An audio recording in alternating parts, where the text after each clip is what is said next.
Gobekli Tepe is one of the weirdest archaeological sites on the planet Earth.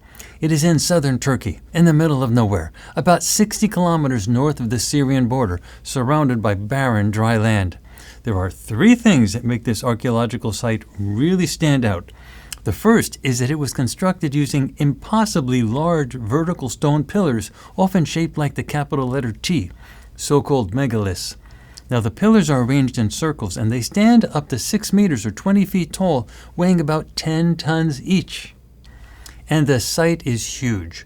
There are about 20 of those circles containing the stone pillars. All right, so together, they're sort of in tandem.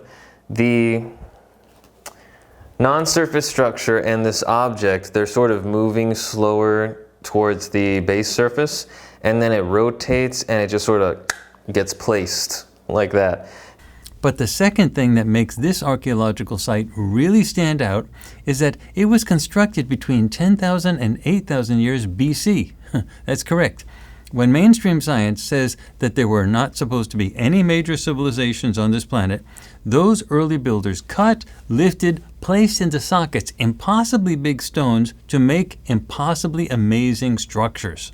And what did those people cut the stones with out of the quarries? And what did they cut the sockets with out of the bedrock? Wooden spears? Bones? Magic powers? Now, many argue that those were hunter-gatherers who did all this, without offering a shred of evidence or proof or even a logical argument of exactly how hunter-gatherers could have done any of that. Swirling and just, it reminds me of an aerial battle or an interdimension. It's just, but there are only two large ships. They are not friends. Ship A, the subjects inside the ship look human, but they feel like good people. Weird shaped heads, tough but smooth skin. Their skin is rubbery, or it's smooth, but it's tough. No hair. These are better and more kind people than those in the previous ship, the maniacal guys, or non-surface structure. I'm not even sure if it's really a ship that were moving the pillars. It's better than those guys. These are nicer people. They're kind. I can be here with them. Finally, at some point, the entire place was buried or deliberately backfilled under many meters of rock and debris. That's correct. It seems that somebody wanted the entire place to be buried. And he's like a weird texture. He feels like he's smooth, but he's really dry. I can feel every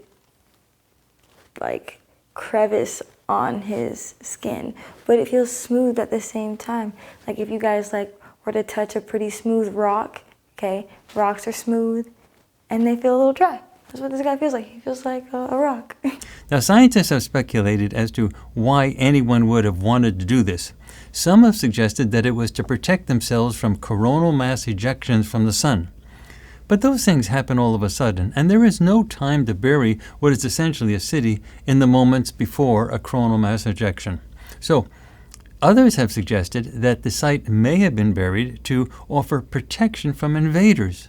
But who buries a city to protect themselves from invaders? Invaders are like coronal mass ejections. They arrive swiftly, rape and pillage, and then they're off to their next conquest. Besides, buildings offer protection. What can you do with a buried building? To quote Wikipedia, the reason the complex was carefully backfilled remains unexplained. There's a lot of noise waves. I'm hearing a lot of energetics, lots of subjects outside. Seems like they're just in different area groups or non-groups. There's also subjects in uniform, wearing darker uniform. There seems to be in position where their mind is repeating itself. That's right.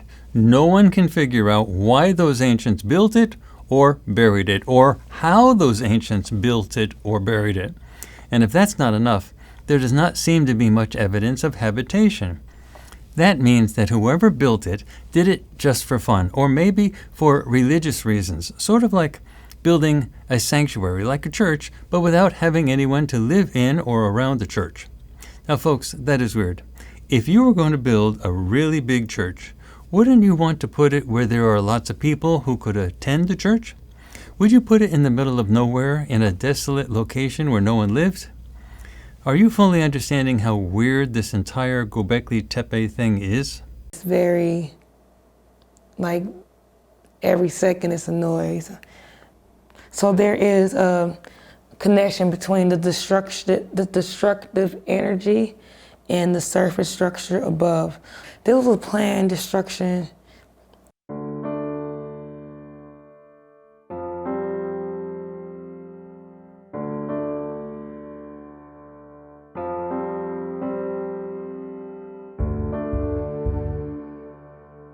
Well, we here at Farsight conducted a project using remote viewing to figure out what actually happened. And yes, I can now claim that our remote viewing data make a lot of sense. I think we now know how Gobekli Tepe was constructed and why it was buried.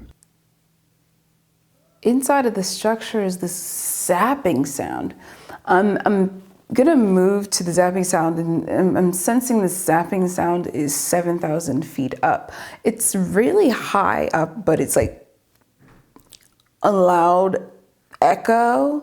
I'm sensing this circular structure. It's really heavy. This is a fast-paced moving structure, but it revolves or goes around. Well, to begin, let's throw out everything that you hear from mainstream sources. There were no hunter-gatherers who miraculously assembled Gobekli Tepe using wooden spears or anything else that fit into the mainstream narrative.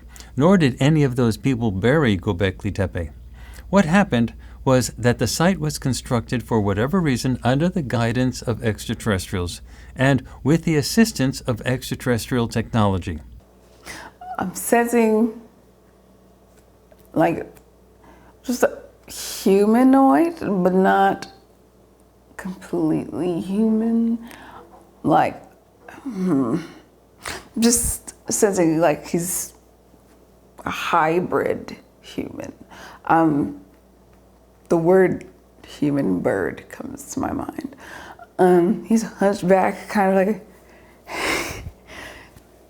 like this, curved fingers, walks like a human, talks like a human. Is it a human? Not sure. I'm sensing a very old 500-year-old man. It's just like very weak and wrinkled skinned, and he's dying and he needs more energy, but he's also a leader and a hero or some form of hero. Is he a hero? He thinks he's a hero. The second was a group that seems more supportive of the human locals. They simply obliterated the Gobekli Tepe facility, literally smashing it into pieces. All right, so this guy is not a human in appearance. Humanoid, I mean, he's got the arms and legs, but he's got relatively dark, really rough skin, and I don't really think he's smiling. He's just got his teeth showing. And he's really sharp teeth, really intense features, intense eyes, very reptile-y sort of scaliness to him, and deep mind probe time.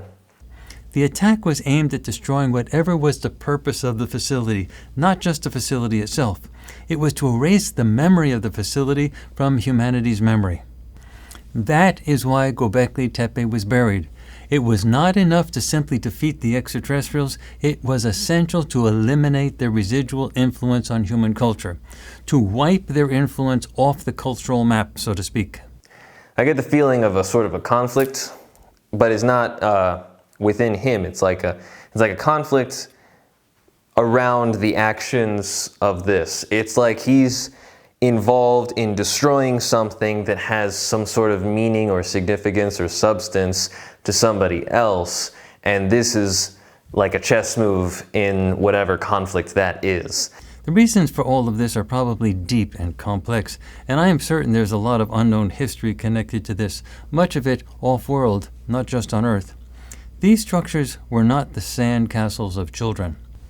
The reasons are probably connected to the idea that we at Farsight have raised often, and that is the idea that this planet has long been run as a prison planet, where the population was to be controlled and contained both physically and psychologically for thousands and thousands of years. They have thoughts and feelings, but they are like computers, so an AI maybe? I don't know. Moving forward in time, the city below is now melted, vaporized, or fried. It had a lot of metal in it, but the metal is like it's melted. They melted the metal, and it's covered. It's buried, buried by people, or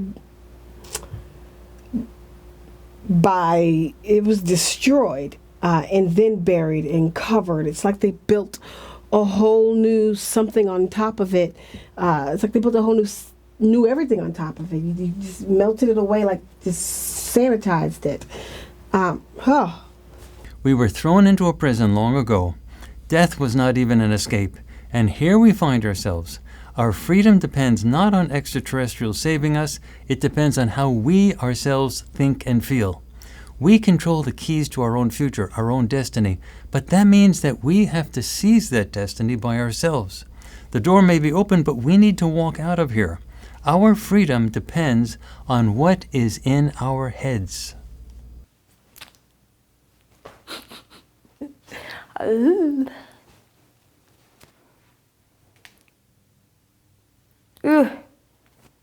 God, I need a margarita.